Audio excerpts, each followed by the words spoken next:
And believe me, Kevin, the only problem you're gonna have is that you didn't buy more. Sound fair enough?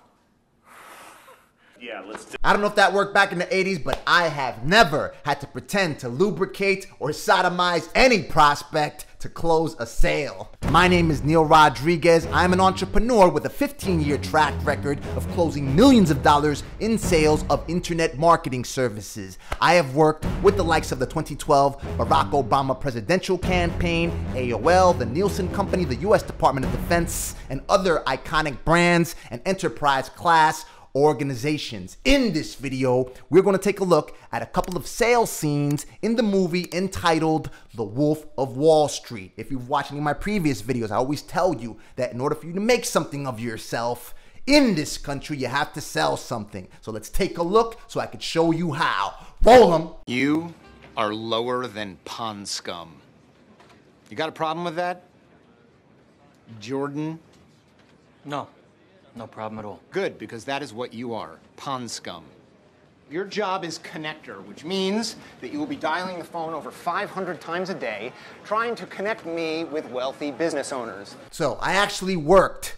Don't Neal, real talk. You work in a boiler room on Wall Street, and I was pitching stock Stratosphere Casino in Las Vegas. It was currently in construction at that time. This was the early 90s, around 1995, and I was pitching stock, and the way that I had to do it was by cold calling people. Cold calling people that, according to the stockbroker under whom I was working, had a large amount of money invested in the stock market. However, I have not been successful in cold calling, or that successful in cold calling. It actually took me around 3 to 4 weeks to sell 150 shares of stock to the Stratosphere Casino out in Vegas, making hundreds of calls a day, just as you see here. Yada, yada, yada. You suck at cold calling. However, I've been able to successfully sell my internet marketing services to iconic brands, enterprise class organizations, and businesses of all sizes since 2006 by simply making relationships with stakeholders at major publications. I've been quoted on Forbes, on US News and World Report, the Huffington Post, Adweek, and CNN, the likes of USA Today, and other mainstream publications and other marketing publications and other publications that cover all niches have all featured my work. I've also spoken at internet marketing conferences nationwide before hundreds and thousands of people online and off of it. And through that, I either have people in the audience who need to buy my services, who inquire and also buy my services as clients, or I get brand ambassadors who share my content on the web and elsewhere. And through word of mouth marketing, my message, my teachings ultimately reach people who need my services. They inquire via email, LinkedIn, Facebook Messenger, whatever. And thus, I keep a constant influx of business stakeholders inquiring and buying my services through organic inbound marketing. My voice is sleeping in their head and they don't even know it. Now, did you really pitch a stock in your job interview? I had to do something to stand out, right, sir? He pitched a stock during his job interview. Now, this also has to do with sales. When I applied for AOL, I went there not only with my resume, not only prepared with everything I was going to say, my elevator pitch, I already had stories lined up to deliver during the job interview where I encountered a problem and I would explain to the person that is hiring me over at the company over at AOL how I resolved that problem. I also came equipped with a full proposal on what AOL should do with its publications in order to increase traffic from the search engines and social media. I did not get hired for the job for which I applied. However, AOL actually created a position for me. After seeing the millions of unique visitors that I've driven to other websites, other mainstream publications, I already worked with Adweek, Billboard, and other organizations. And they created a new position just for me, working from home, making over 6 figures a year. So always think about how you're going to stand out. He pitched the stock. Go ahead and already perform the work that you're going to perform before getting hired for the job, because the sales process is simply you applying for another job. Holding one job is risky. Why? Because you only have one client, which is your employer. However, if you run and operate a business, you have several clients. So if one, for instance, fires you, you have 10 or 20 or 2 or 3 more, 300 more, whatever amount of clients that you have with which to work. You're overemployed. Postmen, there's always postmen. Right. Plumbers, they see our ads in the back of Hustler and Popular Mechanics, and our ads actually say they can get rich quick. This is the process of you generating a constant influx of leads through inbound marketing. So this organization did it by publishing ads on publications such as Hustler and Popular Mechanics. You would do it in this day and age using advertising marketing platforms such as Facebook and Google mainly. Again, as I've told you, I actually have never advertised my services.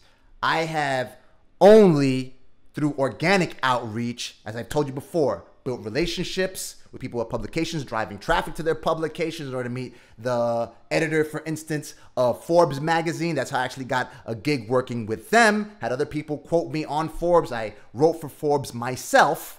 And through that, what's called third-party credibility, I'll tell you more about it shortly, then people will constantly call me inquiring about my services to this day. And again, teaching people how to do what it is that I do, being completely transparent, just like the way that I've built this YouTube channel. I've given so much free information on how companies, organizations, how individuals can go ahead and raise money through different grant programs, and through this video by showing you a thing or two on how to sell something.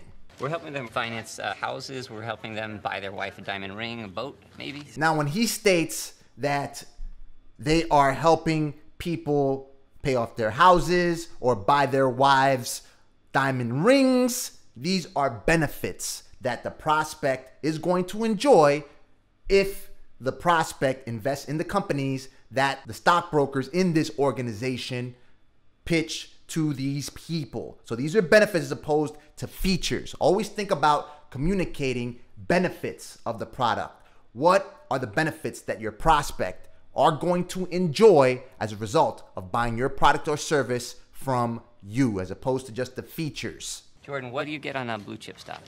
I make 1%. I did make 1%. Pink Sheets, it's 50. It's 50%? 50% commission? Yep. For what? It's our markup for our services.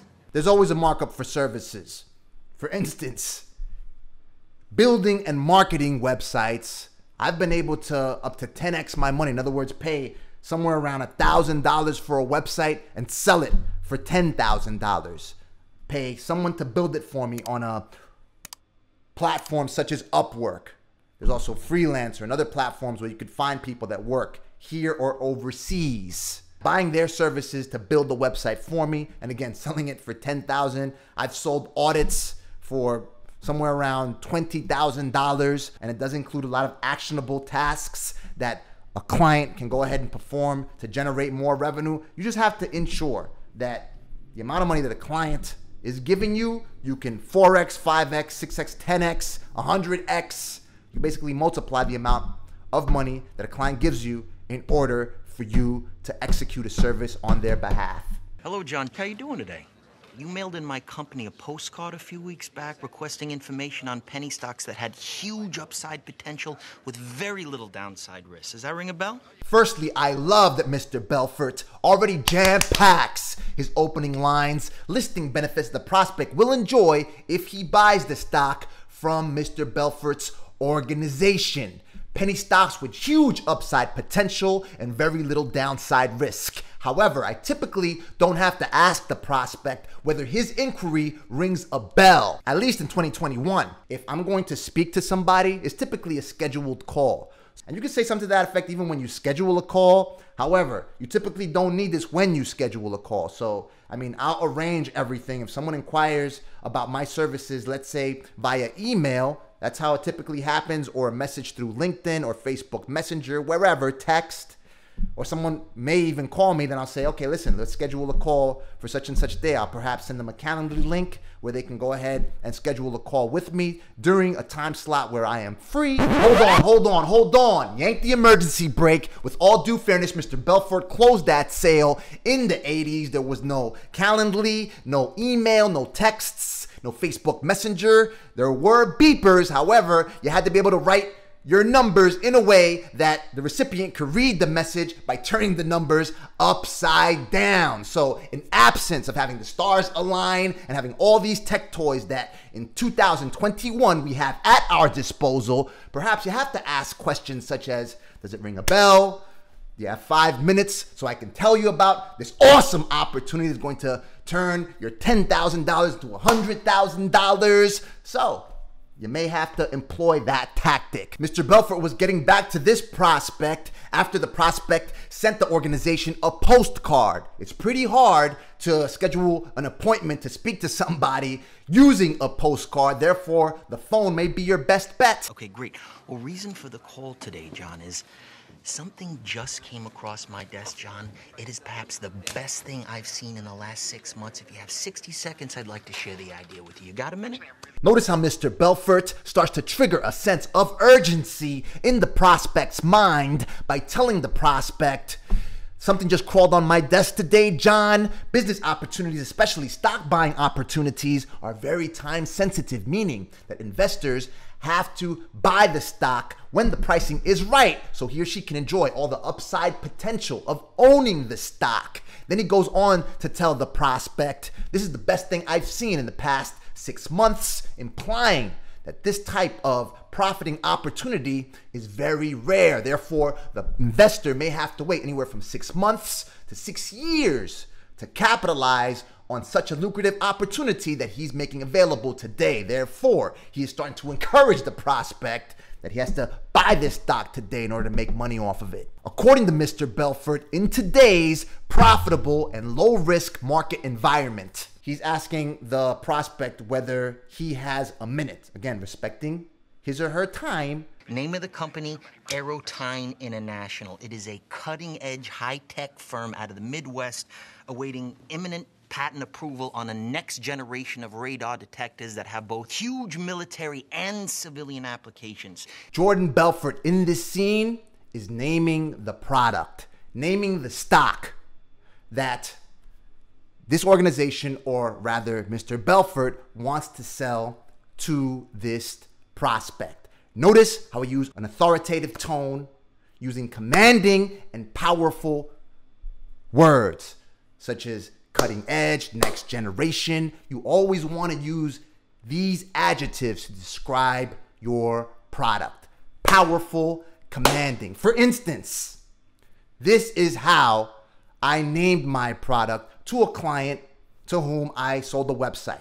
Our website package incorporates a state-of-the-art technology suite of powerful tools that will enable you to close dozens of deals each month. My specialty is to systematize your entire lead generation, sales, partnership processes so you can generate explosive revenue numbers that will catapult you and your organization to become one of the leading wholesalers in the country. Then I transition into my full presentation, and sometimes you never know. It's happened before where you're basically explaining something and you've structured it in such a powerful way that it makes such an impression on the prospect that you don't even have to ask for the sale and they make the purchase right away. They're just like, shut up and take my money. Right now, John, the stock trades over the counter at 10 cents a share. And by the way, John, our analysts indicate it could go a heck of a lot higher than that. Your profit on a mere $6,000 investment would be upwards of $60,000. He lowers the tone of his voice, basically emitting or radiating an air of mystery and intrigue. And then he raises up his voice to be more authoritative when explaining that a $6,000 investment can become $60,000 easily. $6,000 to $60,000. And you do that all the time when you're selling. You're telling them, listen, one of the biggest objections that you will ever encounter when selling anything is that people will say, listen, it costs too much. Your product is too expensive, especially my internet marketing services. But it's not expensive if, for instance, you give me $10,000 and as a result, your organization generates $100,000 in profit. You're making 10x your paper. That's my mortgage, man. Exactly, you could pay off your mortgage. John stated that I could pay off my mortgage with that amount of money. That's a benefit, all right? That's not a feature of the product. That's simply a benefit that the prospect will enjoy if he buys the stock from Mr. Belfort. One thing I can promise you, even in this market, is that I never ask my clients to judge me on my winners. I ask them to judge me on my losers because I have so few.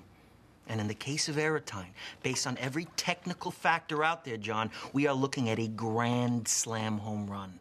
He was describing the benefits of working with Mr. Belfort. He's basically stated, listen, my clients don't judge me on my winners. They judge me on my losers because there are so few of them. Basically, he barely loses when he picks a stock, according to Mr. Belfort. That said, that's a benefit of working with him. It's not the feature of the stock itself. You notice the difference? The feature is Airtime Technologies, or the name of the company, and they're out the Midwest, next generation, patent approval, huge military and civilian applications, etc. They got a good market for whatever it is that they're doing. A company with a lot of potential, but the benefits is that he picked the stock out. So as a result of Mr. Belfort picking the stock, there's a little chance that you're going to lose on this investment. And then he stays quiet. The person will just say, listen, shut up and just take my money. 4,000, that'd be 40,000 shares, John. Let me lock in that trade right now and get back to you with my secretary with an exact confirmation. Sound good, John? He wants to confirm that the person actually wants to make that purchase. He could barely believe it himself. So he asked them, can my secretary get back to you in a few minutes so we can go ahead and lock in that sale? That's it. It's closed. Done deal. First we pitch him Disney, AT&T, IBM, blue chip stocks exclusively. Companies these people know. This is what you may classify in this day and age as a lead magnet. Lead magnets, sometimes they can be free, sometimes for a nominal fee. You know, if you've ever bought an internet course online, that the authors of these books will offer a smaller version of their ultimate mastermind for like $20, and they won't tell you that's a smaller version of it. However, they'll say, listen, for $20, $15, go ahead and learn everything you need to learn to start your Amazon store and start making $10,000 a month. And once you've bought that ebook, then they've got an overhanging upsell where they're basically offering you a $1,200 mastermind where this is the good stuff. So it's bait. I was offering to drive, let's say, 50,000 unique visitors to a publication for only $250, where I charged, my real price was anywhere from $1,000 to $2,000, around 2 cents per click.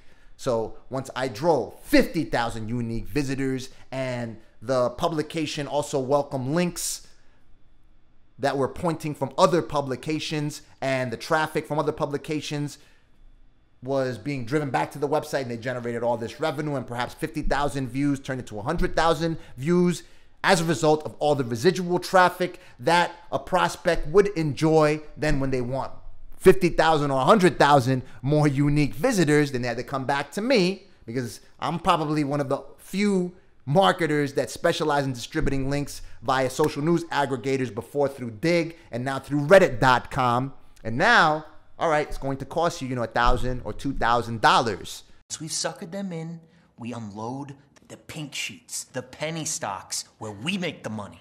50% commission, baby. Don't you ever sell garbage. There's way too much good stuff and things you can do for people on this planet that harbor real value for you to have to resort to sell crap to people, to have to scheme and sell garbage that does not work for them or takes advantage of somebody. Just think of the biggest drug lord potentially ever known to man, Pablo Escobar, with all of his billions. He's not throwing orgies, or he's not throwing parties in the tomb with it. He's done, son. Selling poison that was burning holes into people's noses and brains. Skulls too if you're counting the drive-bys. Now, the key to making money in a situation like this is to position yourself now before the settlement.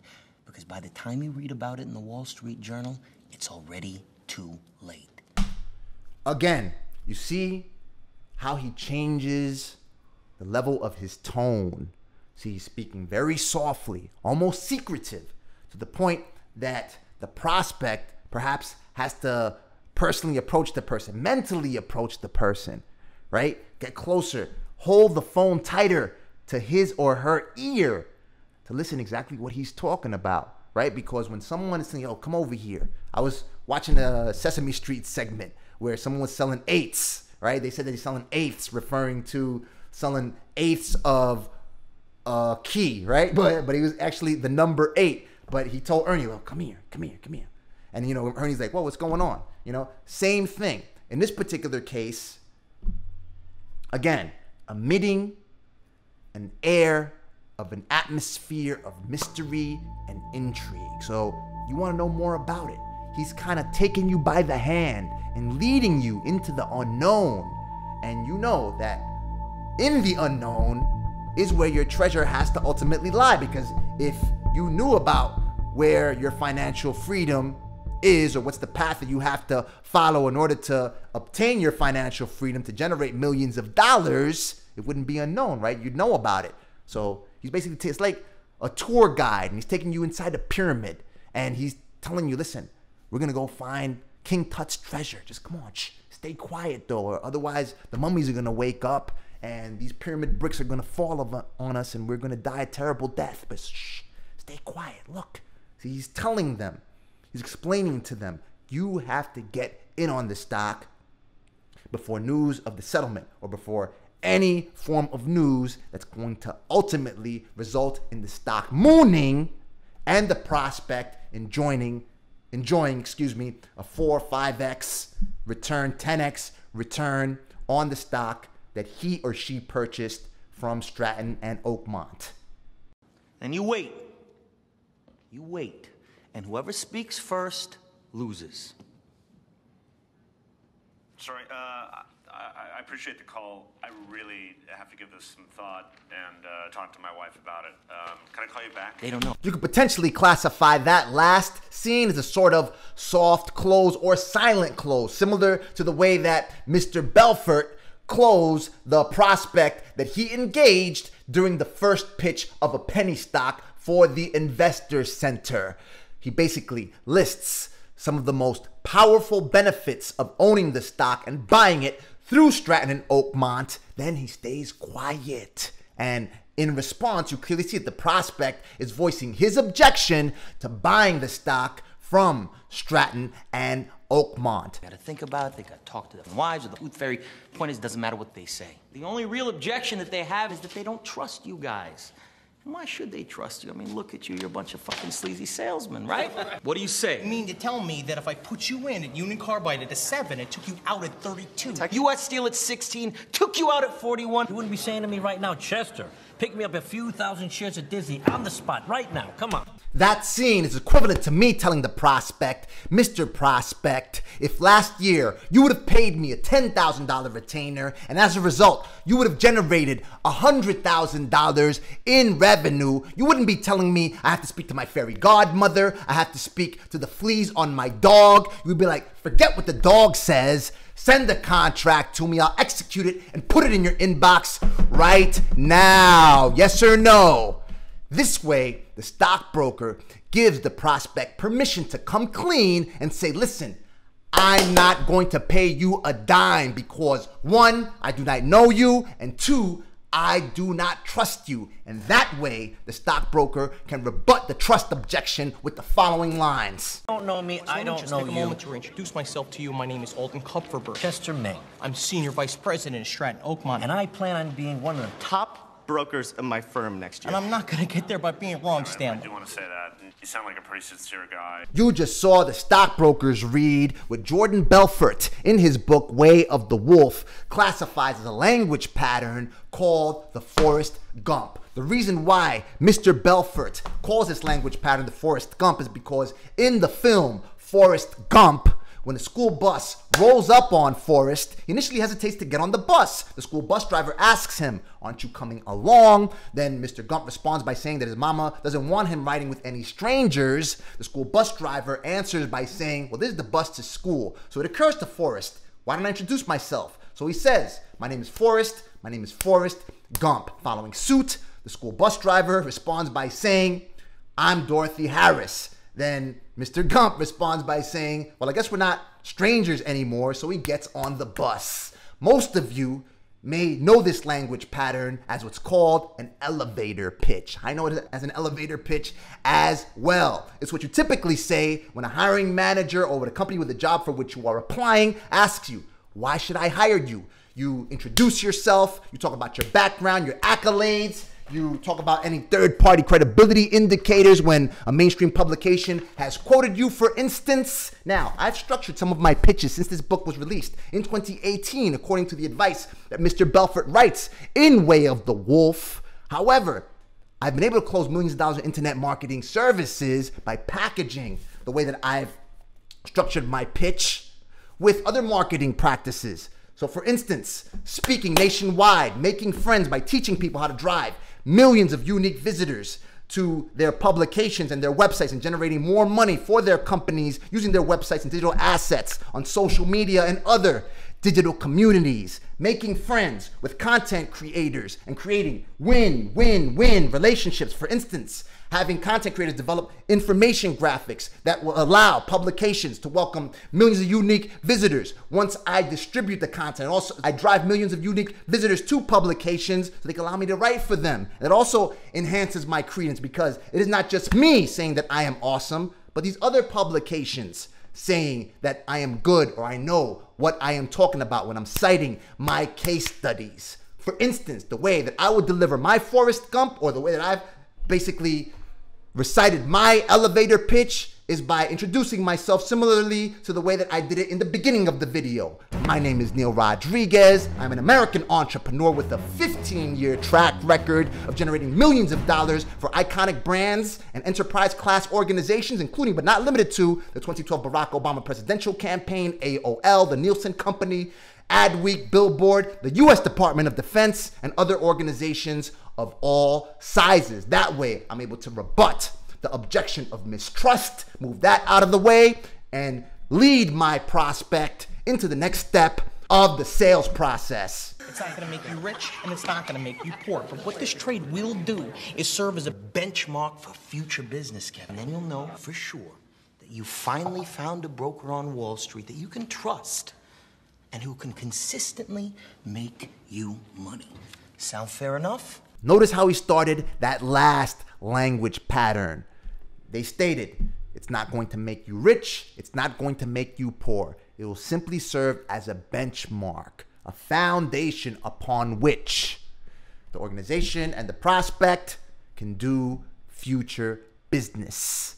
When someone is delivering a lead magnet, whether through a free ebook or through a $20 ebook or $250 for 50,000 unique visitors, it's not going to make the organization rich. It's not going to make me rich. It's not going to make them poor by paying $250. It's simply going to allow both the prospect and the organization to get to know each other. So from there, they already know that they have somewhat of a successful track record. Again, it's the bait. It's like when drug dealers in the street, they say, 2 for $5, hand in hands got garbage down away. Sorry.